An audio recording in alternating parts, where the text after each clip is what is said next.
તો hello good afternoon everybody. તો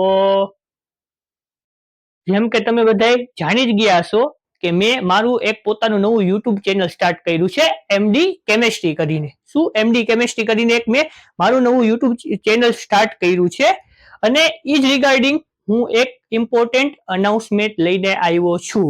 શું છે એ ઇમ્પોર્ટન્ટ અનાઉન્સમેન્ટ? કે મેં કાલે મારું નવું ચેનલ સ્ટાર્ટ કર્યું એમડી કેમેસ્ટ્રી. મારું પહેલો વિડીયો મેં અપલોડ કર્યો અને મને સારો રિસ્પોન્સ મળ્યો છે.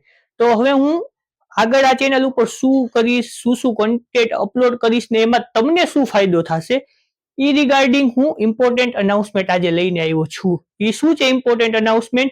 કે હું એક કેમેસ્ટ્રી સ્ટુડન્ટ છું અને હું કેમેસ્ટ્રી ભણાવવા માટે આતુર છું. તો હું આગળ તમને 11-12 કેમેસ્ટ્રીના કોન્ટેન્ટ આ ચેનલ ઉપર મૂકીશ. 11th-12th સાયન્સ કેમેસ્ટ્રીના સબ્જેક્ટ અહીંયા ભણાવવામાં આવશે, એના બધા ચેપ્ટર ભણાવવામાં આવશે.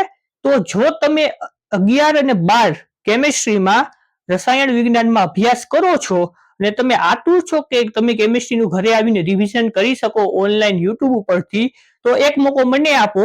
હું બધાય ચેપ્ટર ધીમે ધીમેથી ફર્સ્ટ થી કરીને લાસ્ટ લગી બધાય ચેપ્ટરના કોન્ટેન્ટ આમાં મૂકીશ અને આપણે પેલી શરૂઆત કાલે કરશું ઉષ્મા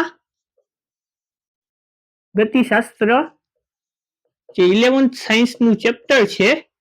ઉષ્મા ગતિશાસ્ત્રના ચેપ્ટરથી આપણે શરૂઆત કરશું, જેને ઇંગ્લિશમાં આપણે થર્મોડાયનેમિક્સ પણ કહેવામાં આવે છે. આ ચેપ્ટરથી આપણે કાલે શરૂઆત કરશું. કાલે આ ચેનલ ઉપર પહેલો વિડીયો આવશે કેમિસ્ટ્રી રિલેટેડ ઉષ્મા ગતિશાસ્ત્ર થર્મોડાયનેમિક્સ. તો હવે તમારે શું કરવાનું છે? જો તમે 11-12 ના સ્ટુડન્ટ છો તો તમારે આ કોન્ટેન્ટ ફોલો કરવાનું છે, જેથી તમને પણ ફાયદો થશે, તમારું રિવિઝન થશે અને મને પણ ફાયદો થશે. બીજી વસ્તુ આપણે શું કરવાની છે? જો તમારે લગી આ વિડીયો પહોંચે છે, તમે 11-12 ના સ્ટુડન્ટ નથી, તમને આ વસ્તુથી કાંઈ લાગતું ઓળખતું નથી, તો તમારે વિડીયો સ્કીપ નથી કરવાનું. આપણે આજે ઇન્સ્ટાગ્રામ ઉપર એકબીજા રીલ ને મેમ શેર કરીએ છીએ, તો એવી જ રીતે જો તમારા ફેલો બીંગ્સ, કલીગ્સ કે તમારા ફ્રેન્ડ્સમાં કોઈ પણ 11th-12th સાયન્સમાં છે, તો તમારે આ વિડીયો એમને શેર કરવાનો છે કે ભાઈ કાલથી અહીંયા થર્મોડાયનેમિક્સની ક્લાસ ચાલુ રહેશે, તો તમારે ઈ ભરવાની છે. ઓકે, તો તમારું કામ ઈ રહેશે. Okay, thank you.